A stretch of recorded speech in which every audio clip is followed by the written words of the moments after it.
When I read those things and get a song, then I start researching what in the hell are they talking about. I have to go back and look at very good research that's been done over the years.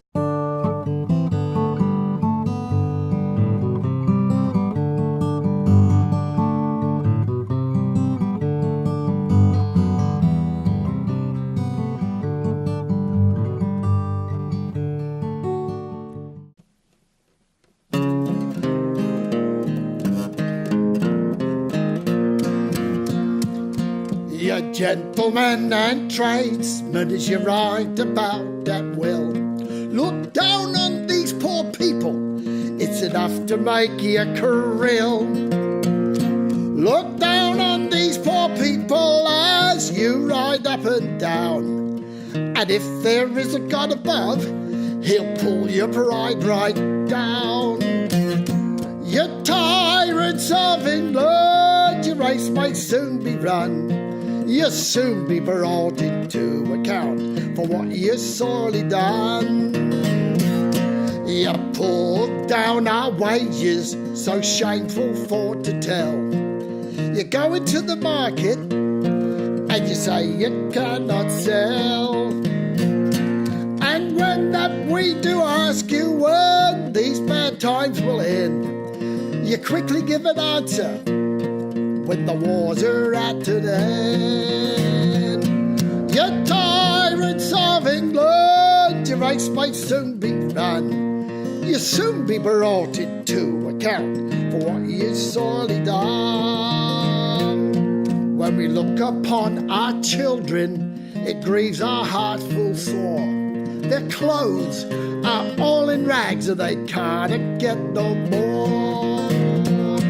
With little in their bellies, they to their work must go, while you're so dressed as Mankey, like a monkey in a show.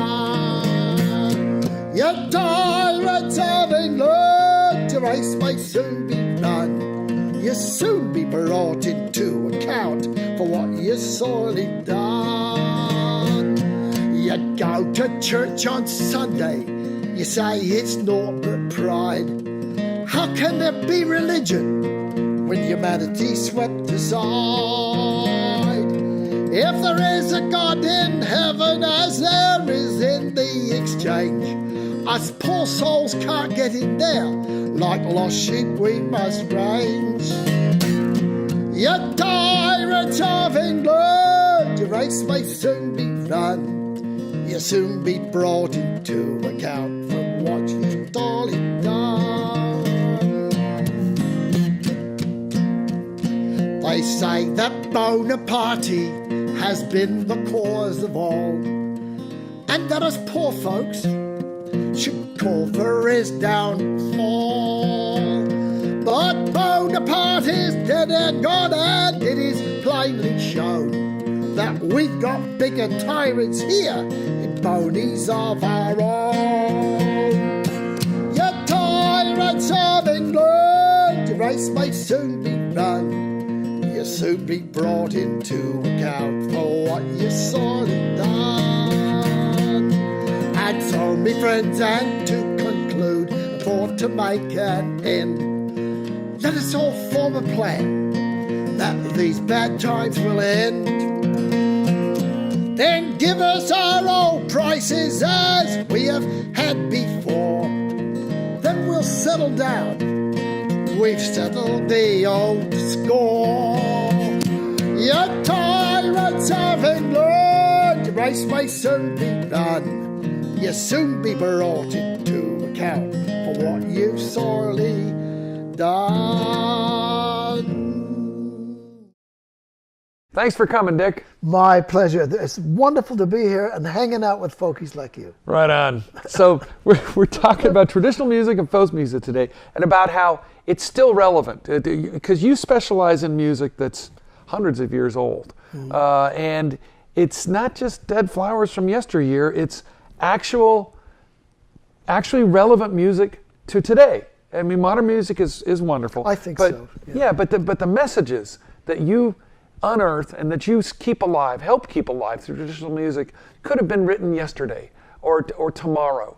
And so it's really worthwhile staying tuned in to that kind of art form.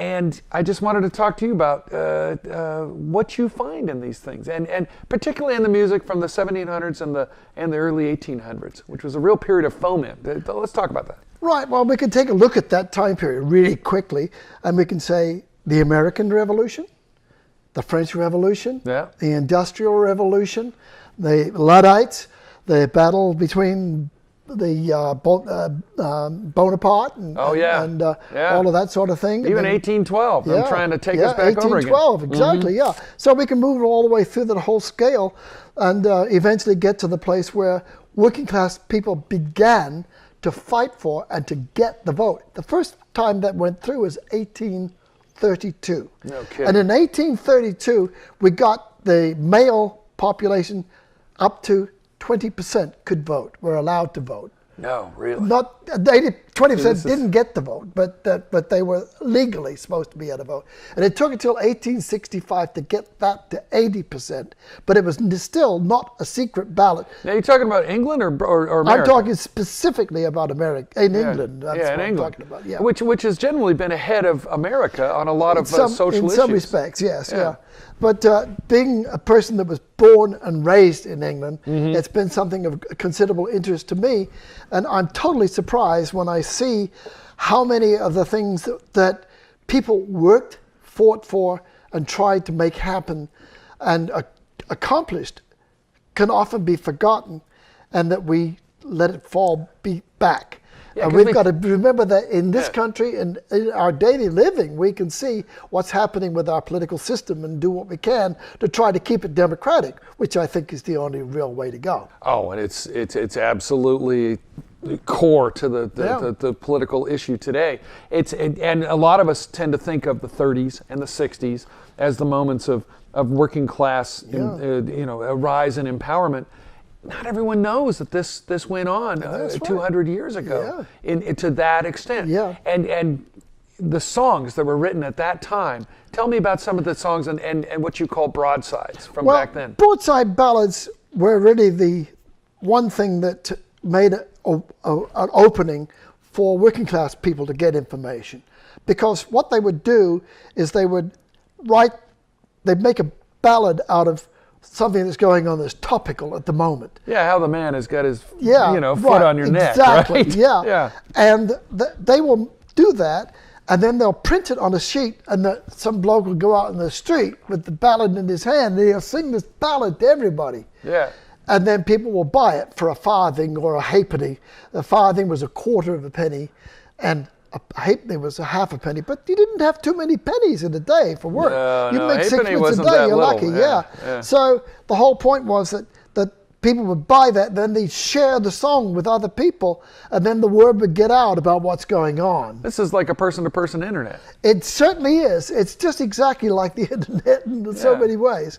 So that's what was happening. And of course, did I say already that it cost so much to buy a newspaper because of the tax? And the tax no, was tell so me about high. that, because as a newspaper guy, I find that absolutely abhorrent. Yeah, a 6-pence tax on every paper meant a day's pay for most working class people. Oh, for God's sake. So it was impossible. The whole idea was to keep the people uninformed. There were no public education. There was nothing else going on that was going to do any good at all. The only education they were getting is out of the people that were called they were the Methodists, essentially. Yeah. Methodists were out there teaching working class people how to read.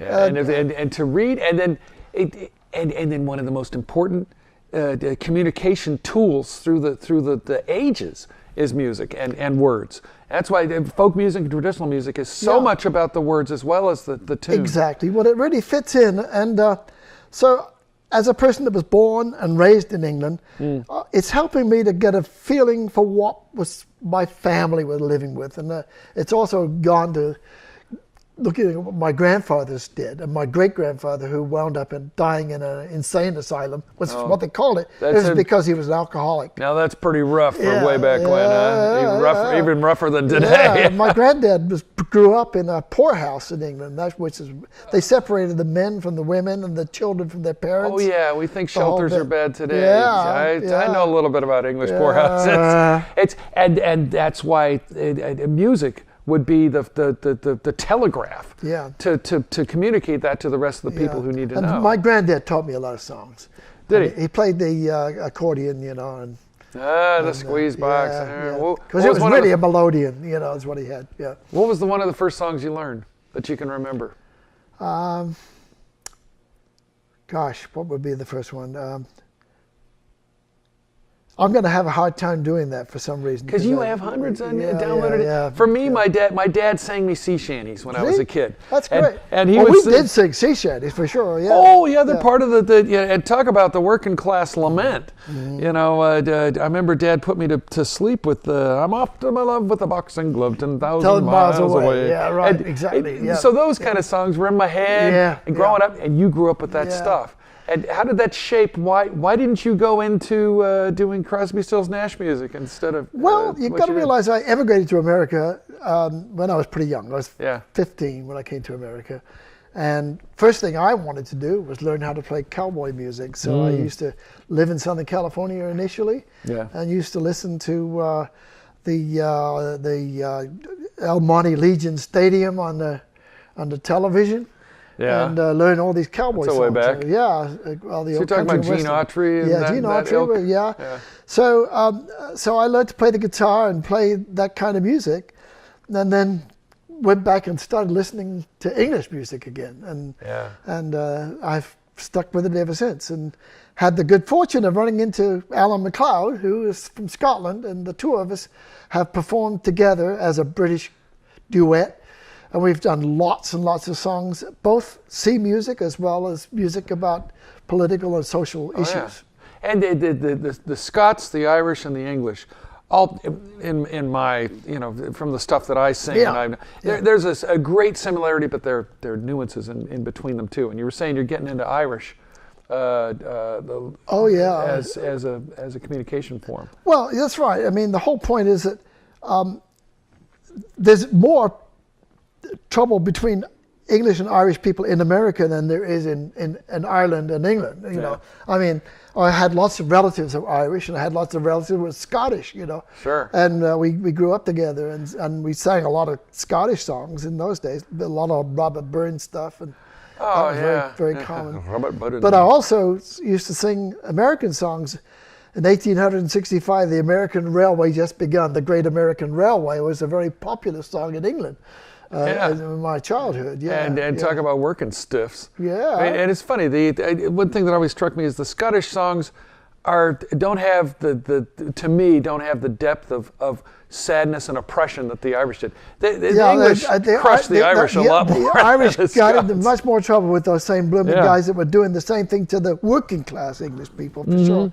The Scots had a little bit more reserve, I think, for themselves to try to keep their pluck up and stay ready to not put up with that crap. Yeah, maybe it was geography, but they were better at dealing with the oppression and the invasion. MacLeod and I we always have to spar a little bit between England and Scotland when we perform. Of course. But he said that he's had a longer relationship with me than any other person but his mother. No kidding. Even wives, huh? Does he have one wife? Several? Oh, he's had several wives, There you go. He's been engaged many times. I'll be darned. So looking at the landscape that we have today, right now there's a lot of debate with the presidential election on whether we maintain whether we have a truly representative government. Absolutely. I mean, minimum wage has been stuffed down low for many, many years. The inequity between rich and poor is greater than it's been since the Gilded Age of the 1800s. What do songs spring to mind for you from then that you could write today? Gosh, where to start and where to end? There are so many songs that deal with the oppression of that. In the year of 1819, there was a huge thing that happened at Peterloo. They call it Peterloo because it was named after St. Peter's Square in Lancashire, and Waterloo, where the Battle of Waterloo took place, where Napoleon was finally defeated by Wellington. Yes. And there was a fellow by the name of Henry Hunt that went to Lancashire and was lecturing to the people, and they got a whole bunch of old cavaliers from Waterloo, drunk. They got them all drunk, and got them with their swords, and they charged into the crowd and slashed them all to pieces. Oh, for God's sake. Yeah. Why did they do that? Because they didn't want to have that many people getting together and forming a unit that would work against the government. That's happened ever since in different forms, different ways. And so, but instead of that being the end of that sort of thing, that was really the beginning, because Henry Hunt spent 2.5 years in jail for he never spoke, because just as he got on top of the stand, they charged. Oh, no kid. Yeah. Is there a song that goes with this? I'm trying to think of a good one. I should have made a list of songs that would fit that, but I can't immediately come up with one. With Henry Hunt we'll go. With Henry Hunt we'll go. We'll raise the flag of liberty. With Henry Hunt we'll go. That kind of thing was part of the song from that one. It's like the Union songs from the 30s. Very much like the Union songs. And in America we have so many of the same kinds of songs from back in those days. So in the more modern times, we had all the songs. Well, even you got Buffalo Springfield doing, something happening here. What it is ain't exactly clear. Yeah. Hey, you could have written. Boy, the 60s, we had so many songs, didn't we? In this country, absolutely. And if you listen to them, and you take out the modern recording on them, they could have been written, a lot of them, in 1881. Exactly. Yeah. With the industrial age, people getting crushed in factories. What the equivalent today is people wanting work and getting crushed in the service industry. That's what I see. Absolutely. Yeah. Well, I think that we need to keep an eye on some of those old things to remind us of what our ancestors paid to try to get us an 8-hour working day. That's what they paid, and it's 8-hour working day, and 5 days a week, and some overtime pay, and all those kind of things. People battled for those things. Oh, absolutely. And the people whose songs you remember from the late 1700s, they battled in. Why does the same battle seem to have to be fought in different ways? We're part of the human species, and we've got problems as human beings, Yeah. And this, and I don't want to get into the specific political things too deeply, but it's the same fight in the 1750, 1850, 1950. It's the same fight all the time. Right today, and trying to get the working class. And the same people that could sell you a new toothpaste that they just made up can sell it to you by sending you a bunch of pamphlets every day. Now, and now a lot of the traditional music functions as what blogs do today. And as a newspaper man, I look at a lot of blogs and I have to take them with huge grains of salt. Do you trust the word of the traditionalist songs through the years? Do you trust they're fully accurate? No. I'm sure there's some inaccuracies, but they certainly don't agree with what you read in the history book. Yeah. See, in the newspapers that no one could buy back then. Exactly. When I read those things and get a song, then I start researching what in the hell are they talking about. I have to go back and look at very good research that's been done over the years by historians and politicians, political scientists, and so forth. But through the songs, you get the feel. Like a song like Holloway Joe. It makes me ask the question, why? Yes. Yeah. Absolutely. And you get the feel for it. Yeah. If they were singing happy songs, it would have been a different world. Indeed. Yeah. Well, many of them are happy songs too, because people have to you have to live, and so you can sing a song about a good beer, a good new beer that's come out too. Hence all the drinking songs. Yeah. Hence all the drinking songs, and many of the songs like you've mentioned 2 or 3 times about the sea songs, and mostly those were working songs. They were songs that enabled the guy that's doing a really hard job of pulling up those sails, you know. Yeah. And you could sing and do that kind of work. And in America, where do you get that? Among the black people that were working on the railway. Spirituals. The spirituals are coming down with the hammer. Same thing. They're in the cadence of the hammer blow. Yeah. And the sea shanties were in the cadence of Hall and Lines. Exactly, yeah. Yeah, it's wonderful. So I think that when we talk about sea songs, I believe we got most of those from the American, the black people of America. That's what started it, and it certainly went all the way through the international sea. That's terrific. Business. Well, here, before we go, I wanted you to mention the book that you've been writing about. My book this is subject. called Political Ballads of Reform from 1765 to 1865. And people should pay attention to that too. So there's great dates, and hopefully we're going to get that together. I've been spending way too much time. I spent a lot of time in England going through the archives of the English Song and Dance Society at Oxford and at Cambridge, and at UC Davis has got a hell of a collection of ballads. Oh, yes, sure, yeah. They've got some good stuff, yeah. I'm looking forward to it. Dick, thanks for coming. My I appreciate pleasure. it. Yeah, all right. Thank you.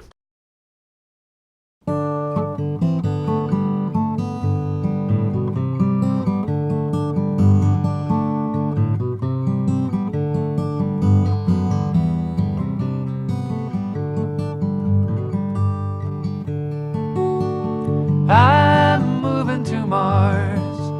Yeah, I think I'd like to try me out a life in the stars. My friends all say I need a place to air out my heart, so I'm moving to Mars. You know this life has been crazy. Sometimes I think I'm not really here. Every time I turn around, another friend is going down, and I can't see her face for the tears. So